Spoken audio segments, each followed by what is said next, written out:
All right, David. So once again, what's my quick answer to the state of your roof? One, your roof is really old, very old. And maybe that age has been accelerated a little bit, just due to the fact that all the sand, the granules from your shingle has been shedding off.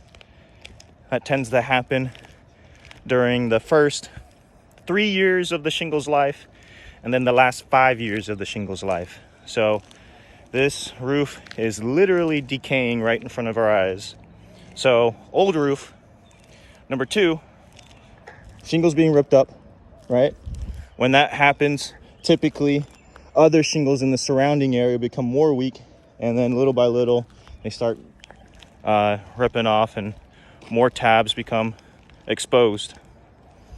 So wind damage, and then the cherry on top of everything, I see hail, right? I see hail hits to the shingles. I see hail hits to your vents. I see hail hits to the patio. And then I'm gonna check that shit out after I'm done with this roof. And we'll verify that we're seeing that same impacts over there. Let's break down how the roof inspects, or how the insurance inspects your roof. After you get the claim filed, they'll send out an adjuster. This adjuster is a field adjuster that just does inspections and types up estimates. He's typically it's a third-party company, so they unbiasedly document all damages that they see on the roof, right? So when they come out here, they're gonna break your roof down into slopes. They're gonna look at your front-facing slope, your left, right, and then the rear slope. And what they're looking for is to see how many hail hits they find within a specified area. All right, so let's go ahead and look at this front slope. And just before we break it down, you can see how excessively worn this roof is. It is nuts. So definitely overdue. It's been a miracle that you haven't received any leaks yet, but I also see repairs that are done to this roof, so I know that you're keeping up with, the ripped shingles and whatnot. So how does your insurance break down the slope? They're going to mark off the slope with a 10-foot by 10-foot test square, and they mark it with chalk, right? So the rain will wash it away and all those markings will disappear.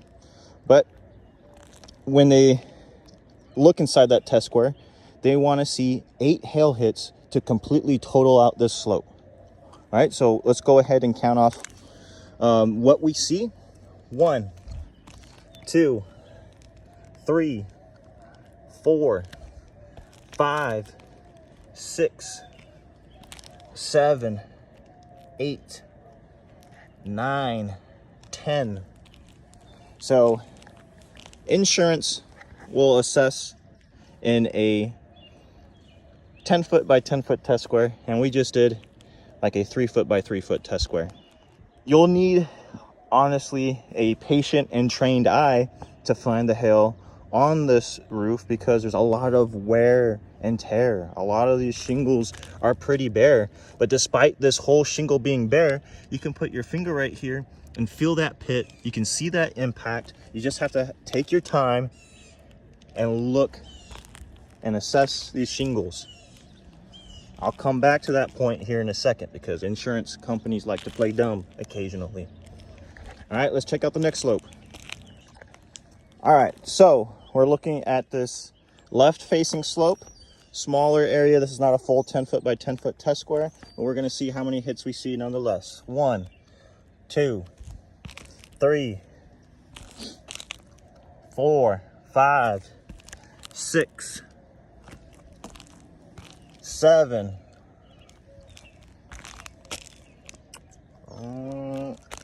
8. All right, I'm able to find these hits just fine. So whoever shows up that gets sent out by the insurance should be able to see these hits just fine if they've been doing this a while, if they're experienced, because these are big hits. Let's check out this right slope. Holy cow. Look at that. It's pretty tough to see any hits when it's this bare. The granules really highlight these impacts. So we're on the right slope. I wouldn't count that one. Looks like something poked through it. Maybe a tree branch. 1, 2, 3, 4, 5, 6, 7, 8. So front slope, sufficient storm damage. Left slope, totaled out. Right slope, totaled out. When you have 3 out of your 4 facing slopes with qualifying storm damage, your insurance will approve you for a full roof replacement. So already this roof is totaled. Now there's a couple of things that the insurance also wants to see, and they're going to look at what these vents are showing, right? Because if we have hail impacts to the shingles but no hail impacts to the gutters, to the vents, it's a little suspicious. All right, we're trying to build our case and provide all the evidence possible to show that hail hit this roof. It was an act of God. Insurance needs to pay for it. All right. Another hail impact there. Let's take a look at this other turbine. Insurance calls this collateral damage. Damage to anywhere else except for the shingle. Look at those. All right. So box number 1 is checked. Damage to the shingles. Box number 2, collateral damage. Those are the same hits. Collateral damage, check. Already pointed out that one hit to the gutter earlier. And you can see these little black dots, right? Those are little pits from hail impacts. And the dirt likes to pull up there and collect there. So the dirt makes this job a little easy for us on this white roof. Oh, and then something else. These guys. See that? Little tiny hole is allowing water to come in underneath all of this. All your fixtures will get replaced brand new when you're approved. Get you all fresh vents, the correct vents on top of that. So where do we go from here? Getting the claim filed. We can do that either by calling into the claims department or filing the claim online. Now, we're working with a storm date that's more than a year old. When that's the case, we have to go and call into the insurance. That would be more ideal. And instead of using a date of loss, a storm date that the insurance like to use, we're going to be using a date of discovery, right? We did this inspection today. We discovered that there's storm damage. We need to get the insurance out here and verify all this because there could be a payout that's due. The reason why we're not doing the date of loss is because we're out of that year range from when the storm occurred. Insurance likes to promote you only have 1 year from that storm date to get the claim filed and to get coverage. But if you utilize filing a claim with a date of discovery, you could actually have an additional year to get all this paid out. So once the claim is filed, you'll get contacted by your desk adjuster.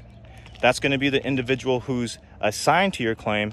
He'll make all the decisions on where we are going with the claim. Once the claim's filed, he'll contact you, go over your coverage in regards to what your deductible is, and that's going to be your out-of-pocket, right? That's going to be your only out-of-pocket for this entire claim, unless you invest more money to have better quality material, and then some other things would be if the wood's rotted out, right? Insurance doesn't pay for the wood, the decking underneath this.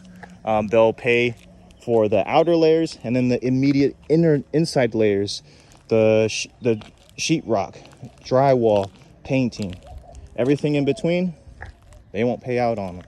The next thing that your desk adjuster will do is schedule the field adjuster's inspection, so they can knock out their inspection. Typically gets scheduled between a week to 2 weeks from when you file the claim. After the field adjuster does his inspection, he'll submit his report to the desk adjuster, who then reviews everything, takes 7 to 10 business days, and then he'll issue out his official verdict. The desk adjuster is either going to say your roof's fine, file a claim on the next storm, or it's going to be a repair, right? Let's just focus on the front slope. And if they come out with those decisions, either of those decisions, I know the proper documentation and photographs they require to secure that approval for y'all. I'm willing to even go through the appraisal process to get that approval secured for y'all. And if the insurance denies this roof more than 2 times, I can give you some more information about what that whole appraisal process looks like. So that's how confident I am in the level of damage that you have. Plus, you got a really old roof, and I hate for you to pay for this all out of pocket. You don't have to, right? You're kind of one of those unlucky homeowners that has an old roof, but you're kind of lucky because you got storm damage, so we could kind of get some assistance with this. All right. But in my professional opinion, if you got some good adjusters on your case or on your claim, they're going to approve this roof swimmingly, no issues, and you'll get a payout. Once again, your only out of pocket is your deductible, unless you have a lot of rotted wood, or if you're investing in a higher tier shingle. All right, so I'll hop on down and see if you have any questions. Thank you.